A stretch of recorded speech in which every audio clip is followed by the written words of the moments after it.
ఎలా ఉన్నారు? బాగున్నారా? ఇంకెళ్ళి వచ్చేసరికి సండే కదండి. ఇంక అందుకని చెప్పి బావ అయితే మటన్ తెచ్చాడు. ఆ కర్రీ చేస్తాను. కర్రీ చేసుకొని టిఫిన్ పెట్టుకొని పుట్టెల పిల్లలు ఉన్నాయి కదండి, ఇంక వాడికైతే వెళ్ళాలి. ఇంకా వాడికి పొద్దుటి నుంచి పాపం ఏం లేదు, నైట్ దానా చేసాము.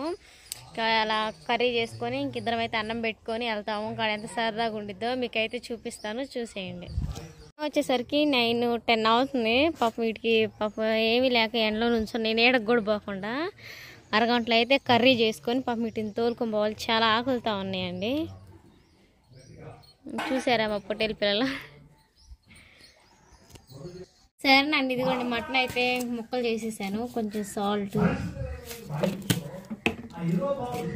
కొంచెం పసుపు, బాగా ముక్కలు పట్టేటట్టుగా తిప్పుకున్నాను దీన్ని. స్టవ్ కూడా ఆన్ చేసుకునే ఉంది కదండి, ఇంకైతే బాగా తిప్పాను కదా, ముక్కలు పట్టేసింది. కింద ఇదైతే ఉడకాలన్నమాట, పచ్చి మాంసం కదా, అందుకని నేను ఆవిరి పెట్టుకుంటున్నాను.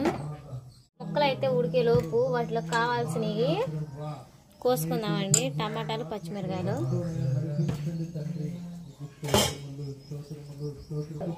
ఇంకా మాంసం అయితే ఉడుకుతా ఉంది కదా, అంతలే కర్రీలోకి కావాల్సినవి కట్ చేసుకుందాం.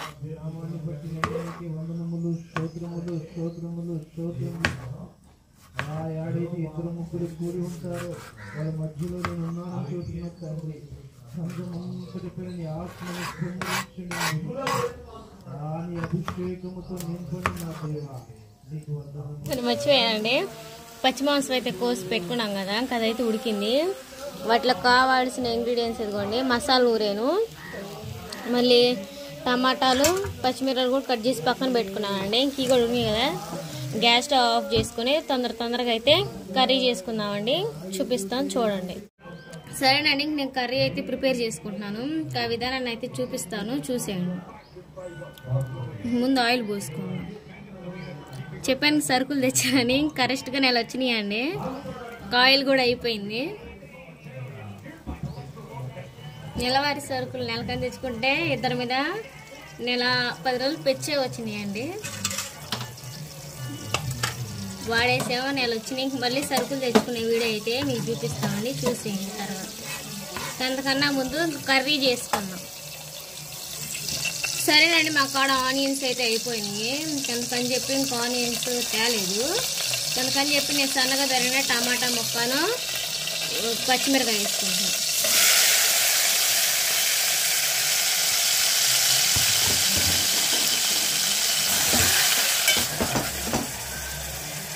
టమాటా లైట్గా మగ్గేంత వరకు అయితే మూత పెట్టుకుందాం.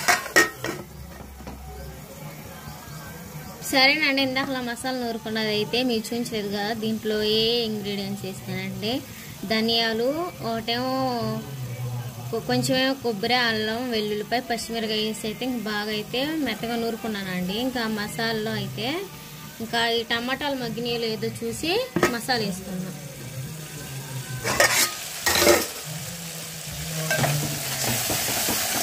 ఇంకోండి టమాటాలు అయితే ఆల్మోస్ట్ మగ్గినాయి, మసాలా వేసుకున్నాం.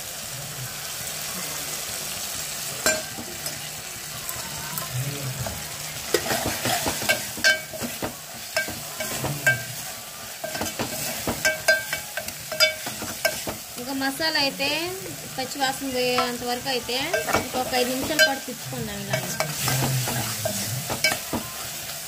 5 నిమిషాల పాటు పచ్చివాసన పోతే అడుగు తిప్పుకున్నాం కదండి. కొంచెం పసుపు వేసుకుందాం. అక్కడ ముక్కల్లో ఉడబెట్టేటప్పుడు వేసుకున్నాం కదా, ఇప్పుడు కొంచెం పసుపు వేసుకుందాం. ఒక 2 స్పూన్లు కారం వేసుకుందాం.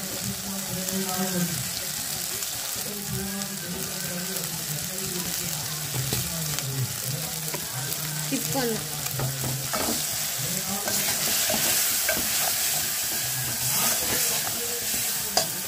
కారం వేసి తిప్పి పెట్టుకున్నాం కదండి, ఇంకా అడుగంటుందని చెప్పి ఇంకా మసాలా వాటర్ కొన్ని పోసుకున్నాను. ఇంకా అలానే ఉడకబెట్టిన ముక్కలు ఉన్నాయి కదండి, ఇంకా ముక్కలు వేసుకున్నాను.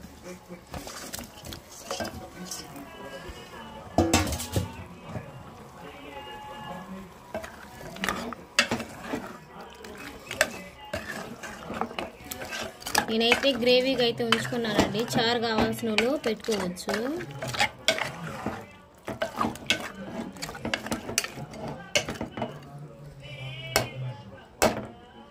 కొన్ని వాటర్ పోసుకుందామండి.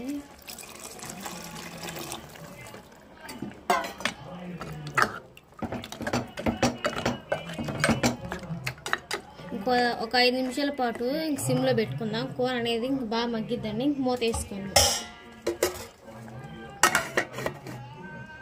కర్రీ ఎలా ఉందో చూద్దాము. బుడబుడబడి మన కర్రీ అయితే ఉడికేసింది కదా. ఇంక మూత అయితే ఆఫ్ చేసుకున్నా. సరేనండి, ఇంక ఈ వీడియో మీకు నచ్చినట్టయితే ప్లీజ్ లైక్ అండ్ సబ్స్క్రైబ్ చేయండి. Bye bye. సరేనండి, నెక్స్ట్ వీడియో వచ్చేసేందని చదువుతున్నాను వినండి. ఇంక మీరు ఇప్పటి నుంచో చాలా రోజుల నుంచి అడుగుతున్నారు కదా, ఆ విషయం సస్పెండ్ అదైతే చెప్పను. నెక్స్ట్ వీడియో అయితే అదైతే పెడతాము. ఏంటిదంటే అంతకుముందు మీరు చాలా సార్లు విసిగిచ్చారండి దాని మీద నేను చూపించుకున్నాను కూడా. ఇంకా అది అవునో కాదో కానీ మీకు నెక్స్ట్ వీడియోలో అయితే చూపిస్తాను, తప్పకుండా చూడండి. అంతకన్నా ముందు ఇంక ఈ వీడియో పోస్ట్ చేస్తాం కదండి, చూడండి. ఇంక ఈ వీడియో మీకు నచ్చినట్టయితే ప్లీజ్ లైక్ అండ్ సబ్స్క్రైబ్ చేయండి. Bye bye.